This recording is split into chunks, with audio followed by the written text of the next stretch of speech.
আমাদের যেমন আবহাওয়ার পরিবর্তনের সাথে সাথে কিছু সামঞ্জস্য করতে হয়। যেমন শীতের জন্য প্রয়োজন হয় উষ্ণ পোশাকের, বর্ষার সময় আমরা ব্যবহার করি ছাতা, এবং তার সাথে গ্রীষ্মকালে নিজেদেরকে শীতল রাখার চেষ্টা করি। মানে প্রচন্ড গ্রীষ্মের থেকে এমন একটা জায়গা আমরা চুজ করি যেখানে অপেক্ষাকৃত গরম কম, সেই জায়গায় আমরা চলে যাই। ঠিক আমাদের মতন আমাদের বাগানের গাছগুলিরও তারা যে যত্ন এবং মনোযোগের সন্ধান করে, তাতে কিছুটা হস্তক্ষেপের প্রয়োজন। প্রেমময় উদ্ভিদের পিতামাতা হিসাবে অবশ্যই সবুজ বন্ধুদের পক্ষে সর্বোত্তম উপায়ে যত্ন নিতে হবে।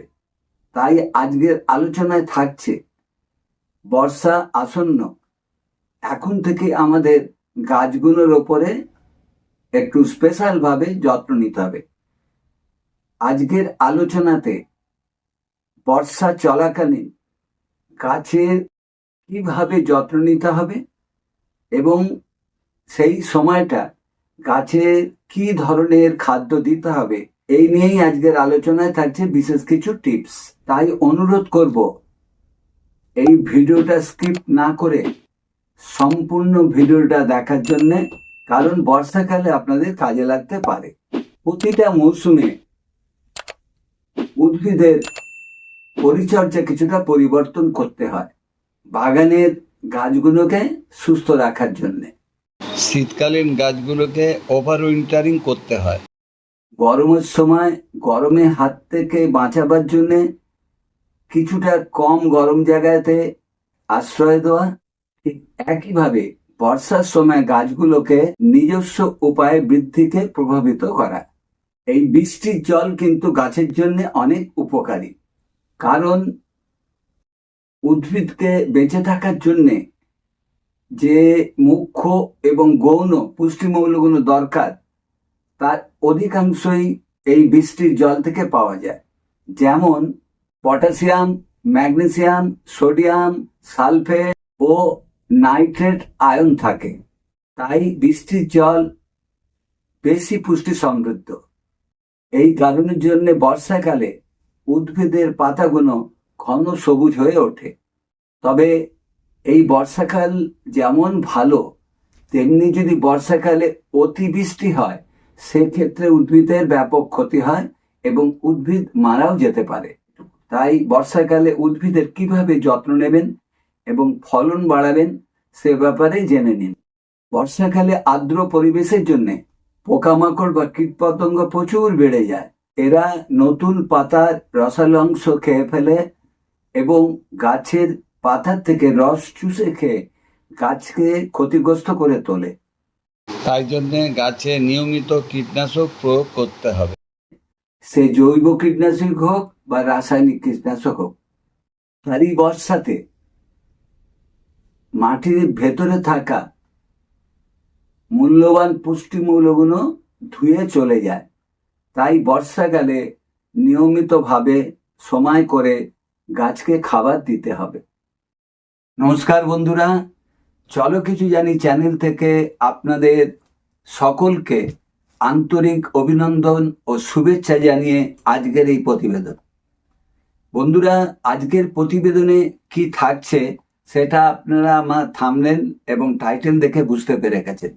ঠিকই বন্ধুরা, আজকের যে আলোচ্য বিষয় আপনাদের সামনে আমি তুলে ধরতে চলেছি সেটা হচ্ছে বর্ষা আসন্ন প্রায়, মানে মে মাসের শেষ, সেটা জুনের মাঝামাঝি বা জুনের 7-8 তারিখ থেকেই আপনার বর্ষা এসে যাবে, ঢুকবে আমাদের পশ্চিমবঙ্গে। তো কাজেই এই যে বর্ষা আসছে, বর্ষার আসার আগের থেকেই আমাদেরকে প্রস্তুত থাকতে হবে যে আমাদের যে শখের গাছগুলো রয়েছে সেই গাছগুলোকে আমরা কিভাবে যত্ন নেব এবং বর্ষার সময় তাদেরকে কি কি খাবার দেবো। চলুন, আর ভিডিওটা আমি দীর্ঘায়িত করব না, আসল আলোচনায় আসা যাক। প্রথম যে টিপস সেটা হচ্ছে বলবো, যে পাত্রেতে বা কন্টেনারেতে গাছ বসিয়েছেন সেই পাত্র বা কন্টেনারের ছিদ্র যেন ঠিক থাকে। কোনো মতেই সেই ছিদ্রগুলো জ্যাম না হয়ে যায়। অনেক সময় মাটি গলে গিয়ে জ্যাম হয়ে যায়, বা অতিরিক্ত শিকড় মানে রুট বাউন্ড হলে পারে, শেকড় আবদ্ধ হলে পারে দেখা যায় যে ছিদ্রগুলোর ভেতর দিয়ে শেকড় বেরিয়ে পড়ে। এরকম পরিস্থিতি যেন না হয়, তাই বর্ষার আগেই এইগুলো আমাদের চেক করে নিতে হবে। যদি এরকম থাকে তাহলে গাছটাকে রিপোর্টিং করে জল নিকাশি ব্যবস্থা ভালো করে দিতে হবে। আর তা না হলে পরে বর্ষা আসবে, বর্ষার সময় জল জমে যাবে, জল যদি বেরোতে না পারে তাহলে সেই জল গাছের শেকড়ে গিয়ে বাধাপ্রাপ্ত হবে এবং গাছের শেকড়কে পচিয়ে নষ্ট করে দেবে। এই বর্ষার সময় গাছে জল দেওয়ার ক্ষেত্রে একটু সচেতন থাকুন, কারণ বর্ষাকালে মাটি এমনি ময়েশ্চার থাকে, মানে তার মানে যখন জল আপনারা দেবেন তখন আপনাকে সুনিশ্চিত হতে হবে যে মাটিটা শুকিয়ে গেছে কিনা। কাজেই মাটি শুকিয়ে না যাওয়া পর্যন্ত এই বর্ষার সময়ে গ্রীষ্মকালের মতন দুবেলা করে জল কখনই দেবেন না। অতিবৃষ্টি বা ভারী বৃষ্টিতে ক্যাকটাস বা স্যাকুলেন্ট জাতীয় গাছের ক্ষতি হয়। কাজেই বিশেষ করে এই ক্যাকটাস বা স্যাকুলেন্ট জাতীয় গাছ যদি ফাঁকা খোলা আকাশের তলায় বর্ষাকালে থাকে, তাহলে সেই গাছগুলোকে শেডের ভেতরে বা ঘরের ভেতরে নিয়ে আসার ব্যবস্থা করুন। যখন দেখবেন যে বৃষ্টির পরেও, মানে আমি বলছি যে বৃষ্টিটা হয়ে গেল, বৃষ্টি হয়ে যাওয়ার আধ ঘন্টা 1 ঘন্টা পর যখন বৃষ্টি হবে না, তখন একটু ছাদে উঠে লক্ষ্য করে দেখবেন যে টবের ওপরে জল জমে আছে কিনা। যদি টবে জল জমে থাকে তাহলে জানবেন যে আপনার জল নিকাশি ব্যবস্থাটা আবদ্ধ হয়ে গেছে। কাজেই সেই সময় কি করতে হবে, তখন তো আর রিপোর্টিং করা যাবে না, তখন টবটাকে উল্টে দিতে হবে। উল্টে দিয়ে যতক্ষণ না জলটা বেরিয়ে গিয়ে মাটি ময়েশ্চার শুকিয়ে যাচ্ছে ততক্ষণ অবধি কাত করে রেখে দিতে হবে। আর যখন একটু শুকিয়ে আসবে তখন ওপর থেকে মাটিটাকে একটু খুঁচিয়ে দিতে হবে, যাতে আলো বাতাস ভেতরে ঢুকতে পারে, ঢুকে মাটিটাকে তাড়াতাড়ি শুকিয়ে ফেলতে পারে। গরমের সময় আমরা মালচিং এর ব্যবস্থা করি গাছে, কেন প্রচন্ড তাপ থেকে গাছকে সুরক্ষা দেওয়ার জন্যে টবে মানে গাছের গোড়ায় টবের ওপরে আমরা মালচিং দিয়ে থাকি। এই বর্ষার সময় খেয়াল রাখতে হবে যে ওই মালচিং যেন কোনো মতেই না থাকে। যদি বর্ষাকালে মালচিং দেন তাহলে দেখা যাবে বিভিন্ন ধরনের ছত্রাকের আবির্ভাব হবে ওই মালচিং থেকে। কাজেই বর্ষা আসার আগে থেকেই মালচিংটাকে তুলে ফেলতে হবে। সারা বছর আমরা টবেতে পরিপূর্ণ মাটি দিই না, কেন টবের মাথার থেকে অন্তত 3 ইঞ্চি 4 ইঞ্চি মাটি আমরা কম রাখি, মানে 3-4 ইঞ্চি নিচে অবধি মাটি দিই। কেন দিই না, যখন আমরা পরে পরে খাদ্য দিতে থাকি তখন মাটির সাথে খাদ্য মিশিয়ে দিই। কাজেই জায়গা না থাকলে পরে খাবারগুলো দিতে পারবো না, তাই আমরা বেশ কিছুটা জায়গা রেখে দেওয়ার জন্য একটু নিচে অবধি মাটি রেখে দিই। বর্ষাকালের ক্ষেত্রে ওই মাটিটাকে একেবারে উঁচু অবধি ঢাল করে দিতে হবে। তাতে কি হবে, ভারী বৃষ্টি হলে বৃষ্টির জল বেরিয়ে যাবে, মানে ঠিক টবের নিচের থেকে গোড়া অবধি মাটিটাকে উঁচু করে টব ভর্তি করে মাটি দিয়ে রাখতে হবে। এবং সেইখানে যে এক্সট্রা মাটিটা দেবেন সেটা এঁটেল মাটি হলেই ভালো হয়, কারণ এঁটেল মাটিতে জল ধরে রাখতে পারবে না, এঁটেল মাটি থেকে জল বেরিয়ে যাবে। এইটা একটু খেয়াল রাখবেন। যখন মাটি তৈরি করবেন, মাটির সঙ্গে সারের সাথে বালি এবং নুড়ি পাথর একটু বেশি করে মিশিয়ে নেবেন। বর্ষা আসার আগেই যে সমস্ত গাছের ডালগুলো নষ্ট হয়ে গেছে, ফুল পাতা যেগুলো নষ্ট হয়ে গেছে, সেইগুলোকে ছেঁটে দিতে হবে, কেটে ফেলতে হবে। আর যদি ঘন ডাল থাকে, গাছ যদি ঝোপালো হয়ে থাকে, গাছের মধ্যবর্তী অংশে যদি আলো হাওয়া না ঢুকতে পারে, সেরকম ধরনের গাছগুলোর ডালগুলোকে বর্ষার আগেই 4 ধার দিয়ে কেটে ফাঁকা করে আলো হাওয়া যাতায়াতের ভালো ব্যবস্থা করে রাখতে হবে। বর্ষার সময় দেখা যায় যে মাঝে মধ্যে ঝোড়ো হাওয়া বয়। এই ঝোড়ো হাওয়া মানে ধরুন 40, 50, 60, 70 কিলোমিটার বেগে ঝোড়ো হাওয়া বয়ে যায়। এই সময় বিশেষ করে যে লম্বা গাছগুলো আছে সেই গাছগুলোকে রক্ষা করার জন্যে গাছের সঙ্গে খুঁটির ব্যবহার করতে হবে, কারণ ঝোড়ো হাওয়াতে লম্বা গাছগুলোকে ভেঙে দিতে পারে, তাই জন্য খুঁটির ব্যবহার করতে হবে। আর এই সাইক্লোনের পূর্বাভাস যদি পাওয়া যায় তাহলে ছাদের যে প্যারাপিট ওয়াল রয়েছে, প্যারাপিট ওয়ালের ধার ঘেঁষে টব, বড় গাছের টবগুলোকে শুইয়ে রাখতে হবে। আর প্রচণ্ড বৃষ্টিপাত হবে, যখন ডিক্লেয়ার হবে তার আগের থেকে যে সমস্ত ছোট গাছ বা মাঝারি আকারের গাছগুলো আছে সেই গাছগুলোতে হয় শেডের তলায় নিয়ে এসে রাখতে হবে, আর তা না হলে পরে ঘরের ব্যালকনিতে সেই গাছগুলোকে রেখে দিতে হবে।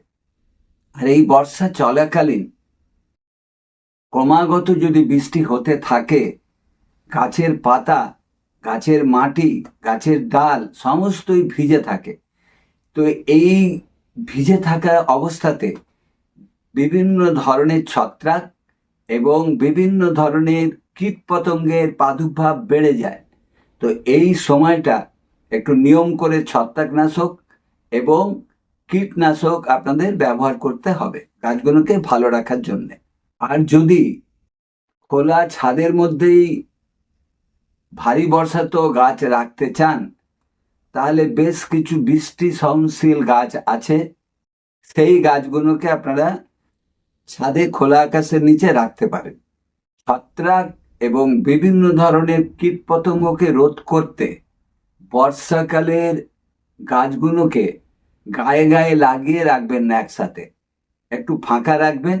আর যেসব গাছগুলো ঝোপানো সেই গাছগুলোকে ডালপালাগুলো ছেঁটে আলো হাওয়া পাওয়ার ব্যবস্থা করে দিতে হবে। তাহলে আপনারা ছত্রাক এবং বিভিন্ন ধরনের কীটপতঙ্গের হাত থেকে কিছুটা হলেও গাছকে সুরক্ষা দিতে পারবেন। বর্ষাকালে গাছের খাদ্য তো দিতে হবেই, কেন যে কোনো প্রাণীর যদি পরিমিত পুষ্টিমূল্য না পায় তাহলে তাদের রোগ প্রতিরোধ ক্ষমতা হারিয়ে ফেলে, রোগ প্রতিরোধ ক্ষমতা গড়ে তুলতে পারে না। তো গাছের ক্ষেত্রেও ব্যতিক্রম নয়। বর্ষাকালে তো গাছকে খাবার দিতে হবে। এতে অনেকে অনেক রকম মতামত থাকতে পারে। কেউ বলে বর্ষাকালে কোনো খাবার দেওয়ার প্রয়োজন লাগে না, শুধু গাছ এমনি রেখে দিন। ঠিক আছে, কিন্তু শুধু গাছকে এমনি রেখে দিলে গাছের বৃদ্ধি বিকাশ থমকে যাবে। কেন গাছ বাড়বে কি করে? এটা তো টবের গাছ, ছোট্ট জায়গার মধ্যে গাছটা রয়েছে। তো মাটির মধ্যে যে খাবারগুলো দেওয়া হয় সেই খাবারগুলো একটা নির্দিষ্ট সময়ের পর আর সেই খাবার থাকে না, গাছ টেনে নেয়।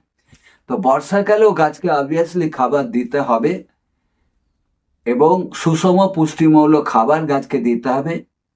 বিশেষ করে এনপিকে দিতে হবে, নাইট্রোজেন, ফসফরাস, পটাশিয়াম জাতীয় খাবার দিতেই হবে।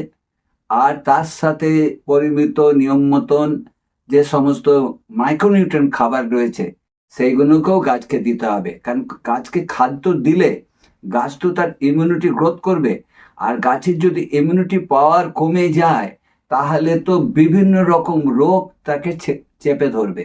কাজেই বর্ষাকালে খাবার সময় করে পরিমাণ মতন দিতে হবে। তরল সারও দিতে পারেন। তরল সার গাছ অতি সহজে শেকড়ে টেনে নিতে পারবে, গ্রহণ করতে পারে। কিন্তু বর্ষা চলাকালীন খাবার দেবেন না। ভারী বৃষ্টি হচ্ছে, আপনি শেডেই রাখুন, সেমি শেডেই রাখুন, কিছু না কিছু জল আসবেই, আর ছাদেই রাখুন। কাজেই যদি পর্যাপ্ত বৃষ্টি হয়, 3 দিন 4 দিন 5 দিন টানা বৃষ্টি আছে, সেই সময়টা খাবার দেবেন না, কোনো রকম খাবারই দেবেন না। তরল খাবার বলুন আর সলিড খাবার, কোনো খাবার দেওয়া যাবে না। বৃষ্টি যখন কমে গেল, ধরুন 2 দিন 3 দিন বৃষ্টি হচ্ছে না, সেই ফাঁকে আপনারা গাছের খাবার দিতে পারেন। কাজেই যে টিপসগুলো নিয়ে আমি আলোচনা করলাম, এই টিপসগুলো যদি ফলো করতে পারেন তাহলে বর্ষাকালেও আপনাদের গাছ ভালো থাকবে, সুস্থ থাকবে, গাছ সবুজ থাকবে, তরতাজা থাকবে এবং পরবর্তী দিনে গাছে ফুল ফল আসবে। এই ছিল আজকে আমার ভিডিওটা দেখে যদি মনে করেন যে ভিডিওটা একটা ইনফরমেটিভ ভিডিও হয়েছে, তাহলে লাইক যেমন দেন লাইক দেবেন। আর এর উপরে যদি কোনো জিজ্ঞাসা থাকে বা মন্তব্য থাকে তাহলে আমার কমেন্ট বক্সে কমেন্ট করবেন, আমি আমার সাধ্য মতন উত্তর দেওয়ার চেষ্টা করব। আর যদি মনে করেন এই ভিডিওটা আপনাদের কাজে লাগতে পারে বা অন্য কারোরও কাজে লাগতে পারে, তাহলে অনুরোধ করব এই ভিডিওটাকে যদি সম্ভব হয় আপনাদের জানাশোনা, বিশেষ করে যেসব বন্ধুরা বাগান প্রেমী বা ছাদ বাগান প্রেমী মানুষ রয়েছেন, গাছ ভালোবাসেন, তাদের কাছে এই ভিডিওটা একটু বেশি করে শেয়ার করে দিয়ে তাদেরকেও একটু দেখার সুযোগ করে দেবেন। আর নতুন বন্ধুদের কাছে আমি অনুরোধ করব, যারা আমার চ্যানেলে নতুন এসেছেন তাদেরও যদি ভিডিওটা ভালো লাগে তাহলে লাইক করবেন, কমেন্ট থাকলে কমেন্ট করবেন এবং একটু বেশি করে শেয়ার করবেন। আর ছাদ বাগানের উপরে বা কৃষি সংক্রান্ত বিষয়ের উপরে নতুন নতুন ভিডিও যদি আপডেট পেতে চান তাহলে চ্যানেলটাকে সাবস্ক্রাইব করে পাশে থাকা বেল ঘন্টাটা পুশ করে নোটিফিকেশনটাকে অল করে রাখুন। তাহলে বন্ধুরা, আজকের মতন আমি আপনাদের কাছ থেকে বিদায় নিচ্ছি। আবার আপনাদের সঙ্গে দেখা হবে খুব শিগগিরই অন্য ধরনের ভিডিওর সাথে। ততদিন আপনারা ভালো থাকুন, সুস্থ থাকুন। ধন্যবাদ।